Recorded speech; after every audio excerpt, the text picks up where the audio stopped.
안녕하세요. 1월 27일 수요일 새벽 예배를 하나님께 올려드립니다. 기도하십니다. 언제나 좋으신 하나님 감사합니다. 너희 목마른 자들은 물로 나아오라. 돈 없이 값없이 와서 마시라고 말씀하신 주님.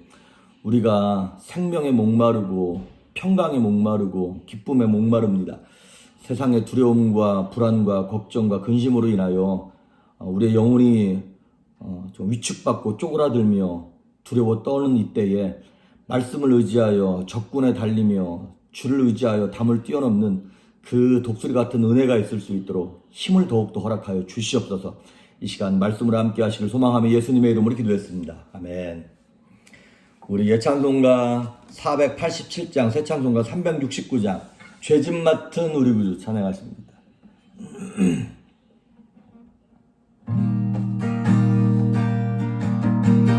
죄짓 맡은 우리 구주 어찌 좋은 친구니 걱정 근심 무거운지 우리 주께 맡기세.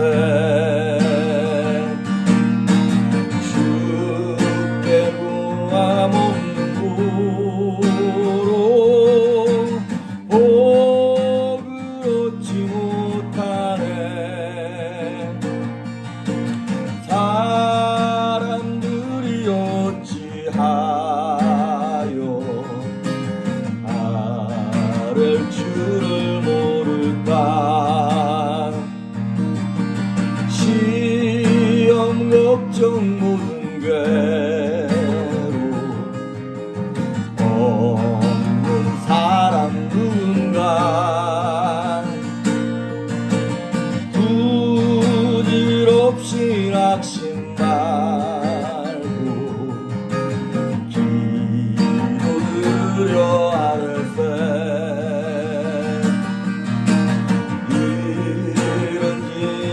하신 친구 찾아볼 수 있을까. 우리 약함 아시오니 어찌 아니하를까. 근심 걱정 무거운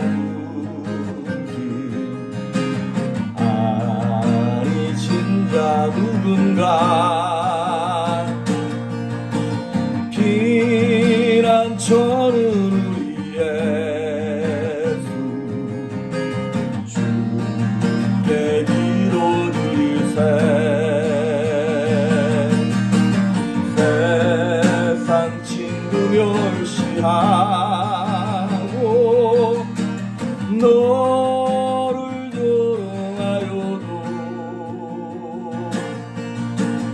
예수 품에 안기어서 참된 위로받겠네. 아멘.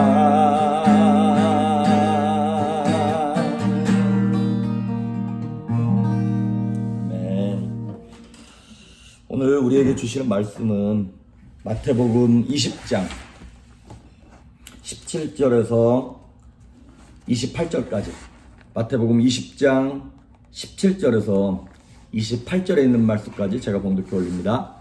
예수께서 예루살렘으로 올라가려 하실 때에 12제자를 따로 데리시고 길에서 이르시되, 보라, 우리가 예루살렘으로 올라가노니 인자가 대제사장들과 서기관들에게 넘겨지매 그들이 죽이기로 결의하고 이방인들에게 넘겨주어 그를 조롱하며 채찍질하며 십자가에 못 박게 할 것이나 제3일에 살아나리라. 그때 세베대의 아들의 어머니가 그 아들들을 데리고 예수께 와서 절하며 무엇을 구하니, 예수께서 이르시되 무엇을 원하느냐. 이르되 나의 이 두 아들을 주의 나라에서 하나는 주의 우편에 하나는 주의 좌편에 앉게 명하소서. 예수께서 대답하여 이르시되 너희는 너희가 구하는 것을 알지 못하는도다. 내가 마시려는 잔을 너희가 마실 수 있느냐. 그들이 말하되 할 수 있나이다. 이르시되 너희가 과연 내 잔을 마시려니와 내 좌우편에 앉는 것은 내가 주는 것이 아니라 내 아버지께서 누구를 위하여 예비하셨든지 그들이 얻을 것이니라. 열 제자가 듣고 그 두 형제에 대하여 분이 여기거늘 예수께서 제자들을 불러다가 이르시되 이방인의 집권자들이 그들을 임으로 주관하고 그 고관들이 그들에게 권세를 부리는 줄을 너희가 알거니와 너희 중에는 그렇지 않아야 하나니 너희 중에 누구든지 크고자 하는 자는 너희를 섬기는 자가 되고 너희 중에 누구든지 으뜸이 되고자 하는 자는 너희의 종이 되어야 하리라. 인자가 온 것은 섬김을 받으려 함이 아니라 도리어 섬기려 하고 자기 목숨을 많은 사람의 대속물로 주려 함이니라. 아멘. 자, 오늘 17절, 18절, 19절이 이제 예수님께서 예루살렘에 올라가시기 전에 이제 당신께서 십자가에 죽으실 것, 고난받을 것, 이런 것들을 이제 세 번째로 말씀하시는 내용입니다. 그러니까 그 전에 마태복음 16장에, 18장에, 또 나중에 뒷부분에 보면 21장에도 보면 예수님의 죽음과 부활에 대해서 아주 구체적으로 오늘 말씀하시는 세 번째 얘기예요. 그런데 여기 보시면 예루살렘으로 올라가려 하실 때 우리가 예루살렘으로 간다. 장소. 그 다음에 대제사장 서기관들에게 내가 이방인들에게 넘겨준다. 그 다음에 당사자들이 누군가. 그 다음에 뭐 조롱과 채찍과 뭐 이런 거 십자가에 못 박게 할 것이다. 어떻게 죽을 것까지도 예수님께서 아주 이제 구체적으로. 그리고 재밌는 것이 19절에 보니까 제3일에 살아나리라. 이 말씀까지 예수님이 장소, 사람, 방법까지 너무나 구체적으로 예수님께서 제자들에게 세 번째 말씀하신 거예요. 그런데도 제자들이요, 이거를 예수님 돌아가시고 무덤에 계실 때까지 까맣게 이 사실을 잊고 있었던 거 아세요? 사람들은 보니까 자기가 듣고 싶은 얘기만 들어. 참 목회가 힘든 게 그거더라고요. 아무리 이런 설교 저런 설교를 해도요, 성도님들은 자기가 좋아하는 설교, 자기 스타일에 맞는 설교만 듣더라고요. 뭐 어떻게 하겠습니까? 하나님 하시는 일이니까 하나님이 뭐 뒤집는 수밖에 없는데, 그러니까 언제 말씀이 다양하게 제대로 들리냐? 고난 가운데 들어가면 여러분 제대로 들립니다. 그러니까 고난 당하기 싫잖아요. 그러면 알아서 겨야 합니다. 말씀 앞에선 내가 원하든 원하지 않든 좋든 싫든 상관없이 어떤 말씀이라도 아멘, 나에게 주시는 말씀입니다. 그리고 나를 복종시키는 훈련을 하시면서 말씀을 들으셔야 돼요. 안 그러면 하나님의 때 하나님의 방법으로 여러분의 귀를 여시는데 그 방법은 고난밖에 없어요. 여러분 부디 마음을 열어서 들을 수 있길 바랍니다. 이 제자들의 귀가 가리워져 있는 거예요.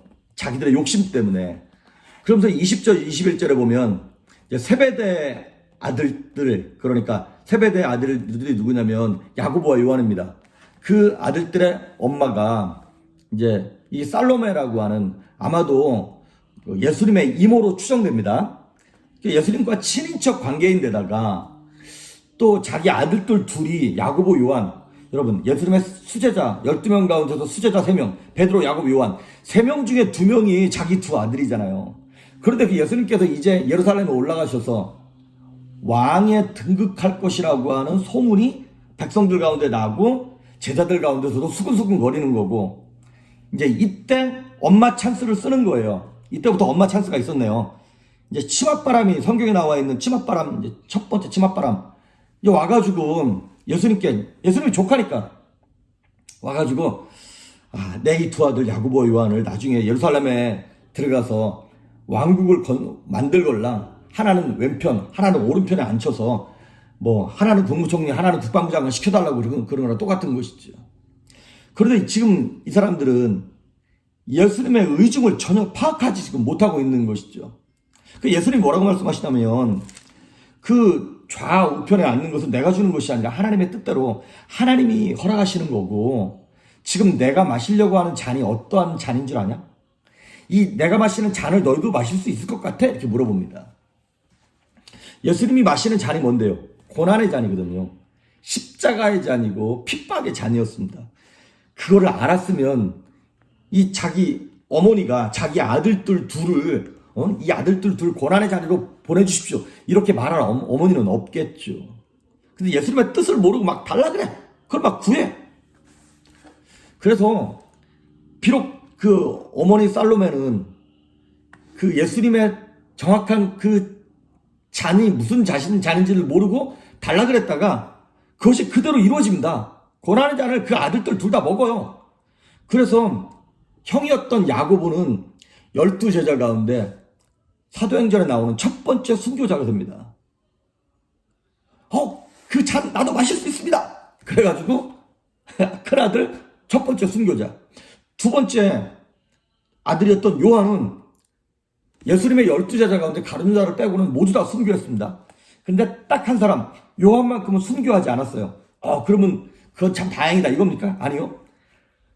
요한도 순교하고 싶었어요. 막 예수님의 다른 제자들이 하나님의 영광을 위해서 영광스럽게 죽어가는 걸 보면서 나도 죽여달라고, 나도 복음 전하다가 나도 잡혀서 죽게 해달라고. 그런데 죽여도 죽음이 피해가는 거예요. 그래서 평안하게 살았냐? 아니요. 죽는 순간까지 핍박받으며 감옥에 살다가 반모섬에 유배돼가지고 그러고 죽었다니까요. 차라리 죽는 게 편해. 살아도 사는 게 아니야 이건. 복음 때문에 아주 그냥 산순교를 한 거예요.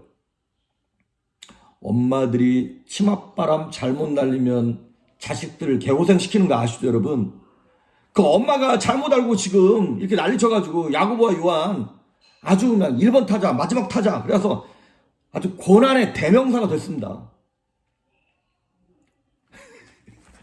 23절에 보니까 예수님께서 이렇게 말씀하시는 거예요. 내 좌우편에 앉게 하는 것은 하나님 아버지께서 주시는 것이다. 이거 말씀하시면서 저는 무슨 생각이 들었냐면 내가 가야 할 자리라면 하나님이 예정하신 자리라면 내가 인간적인 권모, 술수, 방법, 잔머리를 안 써도 하나님이 가게 하실 거다. 요셉이 그랬죠. 요셉이 나는 애굽의 총리가 되어야지. 그리고 이렇게 공부하고 유학 간 건가요? 그냥 요셉이 노력한 거 아무것도 없는데 고난의 자리를 겪어서 애굽의 총리까지 하나님이 이끌어 가시는 거예요. 에스더의 사촌 오빠였던 모르드게도 마찬가지였죠. 그 높은 위치에까지 모르드게가 막 뇌물 쓰면서 그 아닥사스다 왕인가요? 아수에로 왕인가요? 그 사람한테 막 잘 보이고 이렇게 해서 그 자리에 올라간 거 아닙니다. 하나님께서 때가 되니까 올리시는 거예요. 저는 이거를 생각하면서 우리 교회도 부흥도 물론 애쓰고 노력해야죠. 최선을 다해야죠. 근데 부흥도 교회 건축도 건물도 사람을 변화시키는 것도 이게 하나님의 때가 있어요. 그건 하나님의 몫이에요. 그러니까 우리가 인간적인 방법과 술수를 써가지고 억지로 가면 어떻게 되냐? 하나님 영광이 드러나지 않아요. 내가 머리를 써서 잔머리를 쓰고 겉모술수를 써가지고 가야 하는 자리라면 그건 틀림없이 부작용이 있습니다. 그 대표적인 케이스가 누구냐면 야곱이에요. 야곱은 그 장자권 원래 자기가 태어나기 전부터 하나님께서 야곱에게 주기로 작정하셨던 거거든요. 그런데 그거를 못 기다려가지고 아버지 속이고 형 속이고 해가지고 장자권 얻었어요. 결과 20년 개고생. 자기 어머니 돌아가시는 것도 못 봤다니까요 나중에. 그래서 저는 이 청년들도 그렇고요. 결혼도 마찬가지고 직장에 취직되는 것도 마찬가지고 내가 최선을 다해야 합니다. 하지만 인간적인 방법과 겉모술수와 막 사기를 쳐가지고 가야 하는 자리고 그렇게 해서 해서야만 얻는 위치라면 그건 하나님께서 주신 자리가 아니라고 하는 것이죠. 지금 야고보와 요한과 요한의 어머니가 지금 예수님께 와서 어찌 보면 막 그런 겉모술수를 써서 부작용이라고 말할 수는 없지만 그들이 참 인생이 평탄하지 않았던 것이죠. 하지만 하나님께서 결국에는 그걸 받으셨죠 다. 자 그런데 24절에 보니까 제자들이 야고보와 요한이 어머니가 그 얘기를 예수님께 로비했다는 얘기를 듣고 열받아가지고 막 화를 냅니다. 그랬더니 25절에 예수께서 제자들을 불러다가 이르시되 이방인의 집권자들이 그들을 임으로 주관하고 그 고관들이 그들에게 권세를 부리는 줄 너희가 알거니와. 이거는 뭐냐면 세상의 방법이라고 하는 거예요. 야 그렇게 하는 것은 고관들이 힘이 있다고 말대로 하는 거 이거는 세상의 방법이라는 거예요. 세상의 가치관이라고 하는 것이죠. 그러니까 너희들은 달라야 되지 않겠니? 어떻게 세상 사람과 똑같은 기준을 가지고 살아가니? 그러면서 말씀하시는 것이 26절부터 나머지 절까지 나오는 것입니다. 26절 너희 중에는 그렇지 않아야 하리니 너희 중에 누구든지 크고자 하는 자는 너희를 섬기는 자가 되고 너희 중에 누구든지 으뜸이 되고자 하는 자는 너희의 종이 되어야 하리라. 제가 이제 중학교 배제 중학교 다녔는데 그 학교에 뭐 이렇게 교칙 같은 거였어요. 이게 뭐냐면 한자로 욕위대자 당위인역, 크고자 하는 자는 마땅히 섬기는 자가 되라는 거예요. 그렇습니다. 세상은 크고자 하면 섬김을 받아야 돼. 내가 누구를 섬기거나 내가 낮아지면 안 돼. 남들이 나를 막 업신여기는 것 같아. 하지만 하나님의 나라는 내가 나를 스스로 낮추는 거예요. 내가 섬겨주는 거예요. 내가 양보하는 거예요. 내가 포기하는 거고 내가 손해보는 거예요. 내가 손해보면 지는 것 같다고요. 근데 하나님이 결국에는 결론은 이기게 하신단 말이죠. 그런데 내가 막 내 잔머리를 써서 막 악한 말, 독한 말, 막 내 아내가 빠져나가지 못하게 막 이리 공격하고 저리 공격해도 코너로 막 몰아가지고 내가 말로 이긴 건가요? 부작용 따라옵니다. 이제 그다음부터 맛있는 반찬도 없고 밥도 없고 내가 라면 끓여 먹어야 돼요. 그 다 부작용이에요. 그건 이긴 게 아닌 거예요. 하나님의 방법은 내가 섬기는 것입니다. 내가 낮아지는 것입니다. 그래서 여러분, 이게 참 베드로전서 2장 9절에 이런 말을 해요. 너희는 왕 같은 제사장이요, 이런 말 하죠. 이게 되게 중요한 거예요. 너희들은 왕이다 이렇게 말하지 않고 왕 같은 제사장이라는 거예요. 왕은 군림하는 거잖아요. 근데 우리를 군림하라고 말하지 아니하고 제사장이 뭐 하는 건데요? 백성들을 대신해서 죄를 짊어지고 하나님께 나아가는 역할을 하는 거예요. 그래서 우리는 왕 같은 권위와 권세가 있는 자들이지만 그 왕적 권세를 쓰지 아니하고 제사장처럼 죽는 자리로 나아가는 것, 우리를 그런 왕 같은 제사장으로 부르신 줄 믿습니다. 그래서 하늘나라의 위대함은, 천국의 위대함은 역설이에요. 역설, 패러독스. 이건 정말 반전인 거예요. 마지막 28절. 인자가 온 것은 섬김을 받으려 함이 아니라 도리어 섬기려 하고 자기 목숨을 많은 사람의 대속물로 주려 함이라. 아멘. 많은 사람의 대속물, 대신 속죄하기 위하여 죽는 제물로 예수님이 이 땅에 오셨다는 거예요. 그래서 예수님이 대속물로 죽이심으로 저와 여러분이 살았던 것처럼 저와 여러분이 또한 가정에서, 직장에서, 교회에서 대속물이 되는 거예요. 내가 죽는 거예요. 내 의견이 옳은 것 같고 내 생각이 맞는 것 같아도 한번 양보하고 상대 얘기를 들어봐주고 상대를 세워주는 것, 이것이 바로 예수님의 생명의 방법이었던 것입니다. 십자가로부터 흐르는 은혜의 강물을 경험한 사람들이, 내가 그 은혜를 경험했기 때문에 다른 사람에게도 이것을 흘러가게 하는 거예요. 내가 치료받았기 때문에 그 좋은 소식을 다른 사람에게도 전해주는 거잖아요. 그런데 내가 치료받아본 경험이 없는 사람, 내가 복을 누려본 경험이 없는 사람은 다른 사람에게도 이거 좋은 거야, 이거 좋은 이야기야 말할 수 없습니다. 내 주변에 사막같이 황폐한 땅을 에덴 동산과 같이 만드는 것은 경쟁과 노력과 호통을 치고 도끼를 품어야만 되는 것이 아니라 약간 허술해 보여도 섬기고 양보하고 낮아질 때 하나님의 생명이 흘러가는 줄 믿습니다. 오늘 예수님이 이렇게 말씀하시는 거예요. 너희는 좀 달라야 하지 않니? 이것이 오늘 제목이에요. 너희는 하나님의 자녀잖아. 생명을 맛본 사람들이잖아. 오늘 이 말씀을 품고 여러분의 부부관계 속에서, 가정에서, 직장과 사업체 속에서, 교회 안에서 다른 모습으로 살아가는 여러분 될 수 있기를 주의 이름으로 축복합니다. 기도하십니다. 좋으신 하나님 감사합니다. 우리가 생명을 먼저 경험한 자답게, 치료를 먼저 체험한 자답게 그 생명수가 온전히 흘러갈 수 있도록 우리의 영혼을 거룩하고 깨끗하게 하시며 섬김으로 말미암아 천국을 가정에서 완성해가며 교회에서, 이 땅에서 만들어갈 수 있도록 하나님 우리에게 겸손한 마음, 가난한 심령을 허락하여 주시옵소서. 감사드리었고 예수님의 이름으로 기도했습니다. 아멘.